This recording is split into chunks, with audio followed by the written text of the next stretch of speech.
Hi, Tricia. Thanks for being with us for the third part of what your top tips are for issues with rescue dogs. And this one is probably the most common one, which is fear, security, anxiety, and it all leads to fear based aggression, which most of us fosters understand.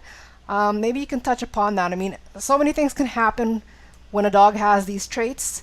Could be from introducing your dog to another one that you already have, or even bringing them to a groomer and it's just not cooperating with the groomer. What can you tell us?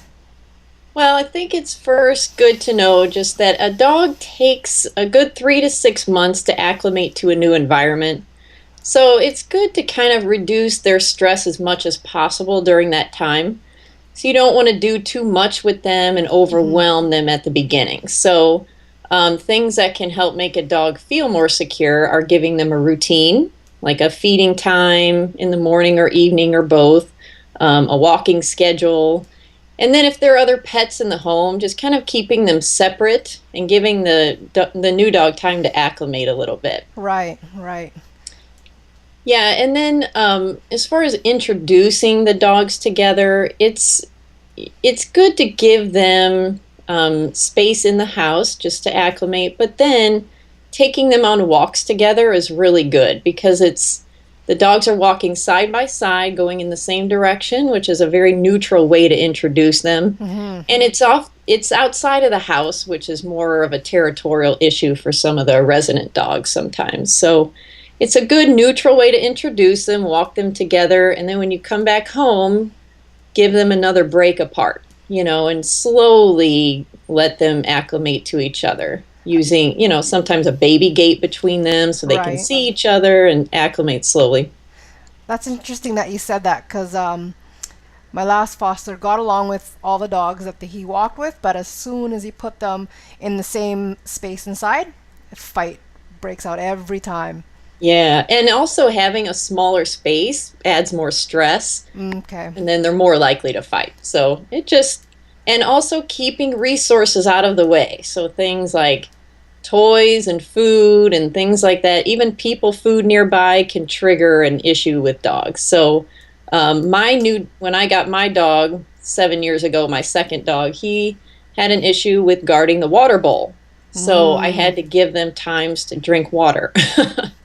So even things like that. Gotcha. Now, what about groomers? It took me a long time to find a groomer that can handle one of the fosters that I had because it Yeah. was a nipper. Yeah, most groomers are pretty savvy. Well, I should say a very well qualified groomer who's been around a while should be able to handle a dog who's shown some aggression because they use muzzles and things like that. And one thing that might help your dog before taking them to the groomer is to desensitize them to a muzzle so that you have it on when you walk in and then they don't have to endure the stress of a stranger trying to wrangle them down and put a muzzle on them. Right. So if you make it a positive thing for them already, you pull up in your car, you put the muzzle on, they don't mind, and then you take them in, and it's less stressful for everybody. Right. Actually, you know what? I'm gonna just mention this. I use the Bach flower remedies um, before they go to a groomer or vet, and I find that it really helps chill them Oh, out. okay. Yeah, yeah. Some people aren't open to that, but it works. Yeah. And you have to do what works for you and your Hmm. dog. Right. That's the main thing. Exactly. Yeah. Now, what about fear of riding in the car?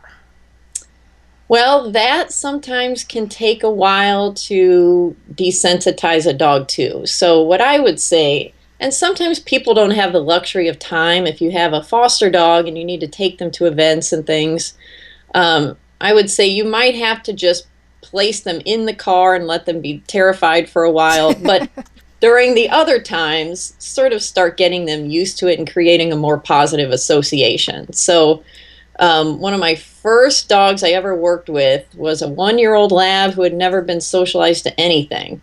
And he wouldn't even go near the car. So, what we did was we started feeding high value treats like chicken, maybe 10 feet from the car, and then slowly working towards the car. And eventually we got him to eat inside the car. And, over a few months, he was able to jump right in and go to the park because we created a positive association with the chicken and then driving him somewhere that was fun for him and let him get out and sniff and things like that. Right. Yeah, you have to be careful, though, not to drive too far the first time because he may not get back in and you may have to walk him home. Yeah, I've had a few pukers in the car. Oh, yes. Yep, I definitely know that one. And, it's just a matter of over time getting them creating a more positive association. But it's hard if they've had either a negative experience or no experience. Right. And sometimes they look very similar. So for some fosters, we have cats and we have dogs.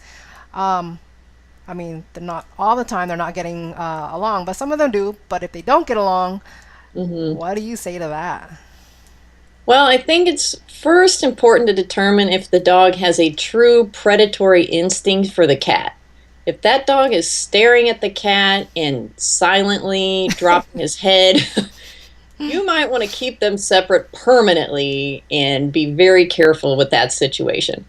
Most dogs, however, it seems like they have some self-control around cats, at least to the extent where they're probably not going to try to eat them. So what you want to do in that case is make sure you give the cat lots of escape routes. So things that are very high up that they can climb up, like a cat tree. Baby gates work well so the cat can jump over, but the dog can't. Just make sure it's sturdy enough for the size of your dog. Right. And then keeping your dog on a leash when the cat is around in the house, where he can see the cat but can't chase the cat, and then teach him to sit and look at you for food. So that helps you and the food become more exciting than the cat. And of course it takes time to work up to that, but over time it can be very helpful. The dog will start coming to you instead of chasing the cat, or you'll be able to call the dog away from chasing the cat. Gotcha. I'm not about to try to hear, though. You have high value food, though. So with a lot of fosters, obviously we work, so we do have to leave the dogs at home sometimes, and the noise, all of that could add some stress in there. So what do you say with that? Yeah, a lot of dogs undergo what we call isolation distress, which is different from separation anxiety. A true separation anxiety is a dog who's chewing through concrete when you're gone. And that is something that requires usually a behaviorist or a veterinary behaviorist. But when dogs are anxious that you're leaving, they might be a little destructive, but they're not going to injure themselves or chew through the wall. That is something you can address and should dissipate over time as the dog acclimates. One thing you want to do is keep them in a room that's, as small a room as you can, or a crate if they're not going to hurt themselves on the crate, and make it as relaxing and comfortable as possible for them to be in there. So some things that help, you may have heard of a thunder shirt, which is sort of like a wrap for dogs. It's kind of like swaddling in babies, so it's supposed to be very soothing for them. And you want to couple that with things like white noise can help just drown out anything that may exacerbate the anxiety. Classical music is very soothing to animals. There are lavender plugins that can be very relaxing, like they are to us. Exactly. And sort of like a little doggy massage parlor. So you want to just a smaller room is more cozy and comforting to dogs. So the less space they have, the better it is for them. Okay. And just make sure there's nothing in there they can destroy or get hurt on. Yeah, that would help. Yeah. Also, too, I mentioned already, the backflower mimulus is a really good one for fears.